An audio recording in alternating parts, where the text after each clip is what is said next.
Herkese merhaba. Bugün size olağanüstü lezzetli bir zeytinyağlı enginar yapacağım. Çok sevilen, çok aranan ve yazların favori yemeklerinden bir tanesidir. Öncelikle şöyle bir geniş tencereyi ocağın üstüne koydum. Altını yaktım ve ısıtmaya başladım. Burada da enginarların genel bir işleminden size bahsetmek istiyorum. Enginarlarınız bembeyaz, daha açık renkli kalsın istiyorsanız böyle bir suyun içerisine limon sıkacaksınız ve 1 ya da 2 kaşık kadar da un ilave edip karıştıracaksınız. Unlu suyun içinde bekleyen enginarlar pişerken birazcık daha beyaz kalırlar. Kendi natürel halinde bekleyen enginarlar pişerken birazcık daha yeşile dönerler. Benden söylemesi. Artık bunları pişirmeye hazırız. Tencerem hafiften ısındı. Her zeytinyağlıda olduğu gibi enginar da bence bol yağlı olmalı. O yüzden şöyle tenceremin içerisine yaklaşık yarım su bardağı kadar zeytinyağı koyarak işe başlıyorum. İnce doğradığım bir tane yemeklik soğanı da içerisine ilave ediyorum ve yavaş yavaş soğanları terletircesine pişirmeye başlıyorum.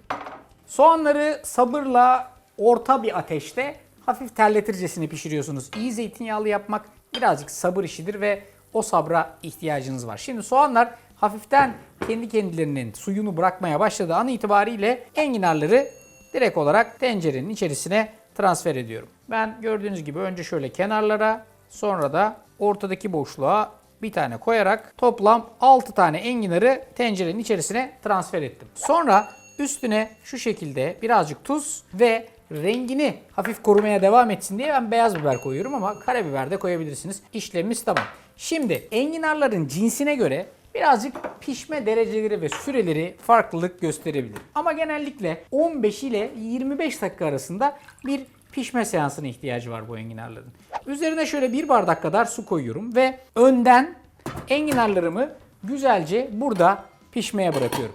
Bazı tariflerde enginarın hiç pişmeden direkt olarak iç harcını hazırlayıp o şekilde doldurup kendi kendilerine piştiğinde görürsünüz. Ama ben işimi garanti altına almayı sevdiğim için enginarların önden pişme derecesini ayrı, iç harcının pişme derecesini ayrı tutmayı seviyorum. Yaktık tencerenin altını, ısındıktan sonra zeytinyağı ilave edip başlıyoruz pişirmeye. Küpler halinde doğradığım bir tane patatesi ve bir tane de havucu ekleyip hafiften çevirerek birazcık pişirmeye başlıyorum.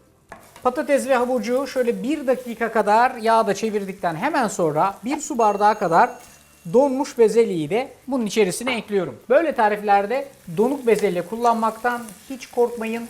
Çok da güzel pişiyor. 10 numara 5 yıldız bir sonuç alıyorsunuz. Şimdi bu arkadaşı da bir baharatlandıralım. İçerisine tuz, birazcık beyaz biber, 1 tatlı kaşığı toz şeker ve yarım bardak da su ilave edip her şeyi şöyle güzelce bir karıştırıyorum. Tencerenin kapağını kapatıp kısık ateşte yaklaşık 15 dakika kadar pişiriyorum. Aslına bakarsanız bu sıralamayla giderseniz siz bu işlemi yapıp enginarın pişme süresince de bunun diğer hazırlığını yaparsınız. Hemen hemen ikisi aynı anda istediğim kıvama gelecek. Ondan sonra bu güzel ikiliyi birleştireceğiz.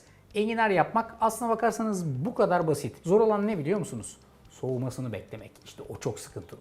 Süremiz tamam. Şimdi önce 1 numaralı tencereyi açıyorum ve şuradaki iç harcı size gösteriyorum. Bak patatesler pişmiş, tamam mı? Son derece güzel. Bezelyeler pişmiş. Havuçlar pişmiş.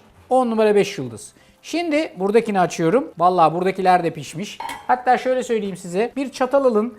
Çatalla pişmişlik kıvamını kontrol edin. Bakın batırıyorum ve çatalı geri çıkarttığımda enginar benimle beraber gelmiyor. Bir tık diri kalmasını istiyorsanız da bu ayar gayet iyi. Şimdi yapacağım şey hazırladığım iç harcı burada alıp enginarların üstüne şöyle güzelce doldurmak. Az mı? Hayır. Bol bol ve mümkünse tepeleme dolduruyorsunuz. Lezzeti, şimdi suyu muyu gayet yerinde ama lezzeti birazcık daha arttırmak için bunun içerisine şöyle bir yarım portakalın suyunu sıkıyorum. Bu opsiyonel mesela. Sıkmak zorunda değilsiniz ama portakal suyu güzel bir kıvam veriyor. Hafiften suyunu sıktım. Kapağını kapatıp buradaki bütün lezzetler özümsesin diye aşağı yukarı bir 10 dakika kadar daha kısık ateşte kendi halinde bırakıyorum ve bu şekilde pişiriyorum. Arada bir üzerine zeytinyağı gezdirmez miyiz? Bakıyorum.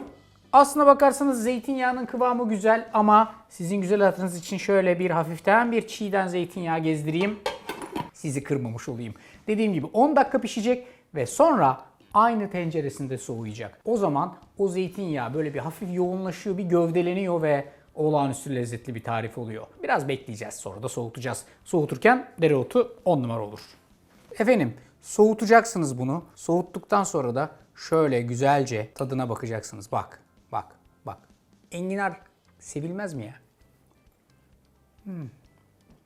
Ben size bir şey söyleyeyim mi? Suyu kıvamı A'dan Z'yle her şeyle mükemmel. Eğer enginarınızı böyle öldürene kadar pişirirseniz bence hata edersiniz. Böyle azıcık bir çatala gelecek. Asla böyle çatır çatır olmayacak. Mis gibi bir kıvamda olacak. Böyle yiyeceksiniz. Krema gibi ağzınızda dağılacak. Nefis bir enginar tarifi yaptım sizin için. Uygulamayı, tarifi beğenmeyi ve kanala abone olmayı unutmayın. Yapın şu enginarı, muhteşem. Hepinize afiyet olsun. Sesim düğümlendi. Boğazım düğümlendi.